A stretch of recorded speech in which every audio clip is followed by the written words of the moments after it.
ചേർക്കുക. ആവശ്യത്തിനുള്ള മുളക്, മല്ലി, കുരുമുളക്, കറിമസാല, ഇഞ്ചി, ഉരുളക്കിഴങ്ങ്, തക്കാളി, പച്ചമുളക് ഇവ റെഡിയാക്കി അടുത്ത് വെക്കുക. മുളക്, മല്ലി, കറിമസാല, വെളുത്തുള്ളി ഇവ നന്നായി അരച്ചെടുക്കേണ്ടവയാണ്. ഉപ്പിനെ കുറിച്ച് ഞാനിവിടെ പറയുന്നില്ല, പക്ഷെ അത് ഇടേണ്ടപ്പോൾ കറിയിലിടാൻ മറക്കരുത്.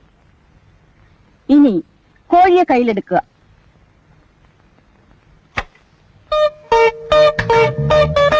ഇനി മെല്ലെ ശ്വാസം അകത്തേക്ക് വലിക്കുക. കൈകൾ ഇരുവശത്തേക്കും അകത്തുക. ശ്വാസം മെല്ലെ വിട്ടുകൊണ്ട് പൂർവ്വസ്ഥിതിയിലേക്ക് വരിക.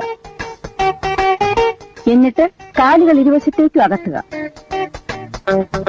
കഴുത്ത് മുകളിലേക്കും വീണ്ടും താഴേക്കും കൊണ്ടുവരിക. വീണ്ടും പൂർവ്വസ്ഥിതിയിലേക്ക് വരിക. കാലുകൾ രണ്ടും തറയിൽ ഉറപ്പിച്ച് നിവർന്നു നിൽക്കുക. കൈകൾ മുന്നിലേക്കും പിന്നിലേക്കും കറക്കുക. അതുപോലെ തലയും കഴുത്ത് ലൂസാക്കി കറക്കുക.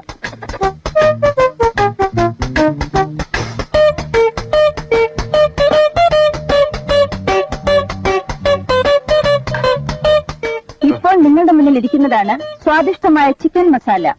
ഇനി വൃത്തിയായ പാത്രത്തിൽ സാലഡുകളോടൊപ്പം വിളമ്പിയാൽ മാത്രം മതി. ഇന്നത്തെ പാചകലോകം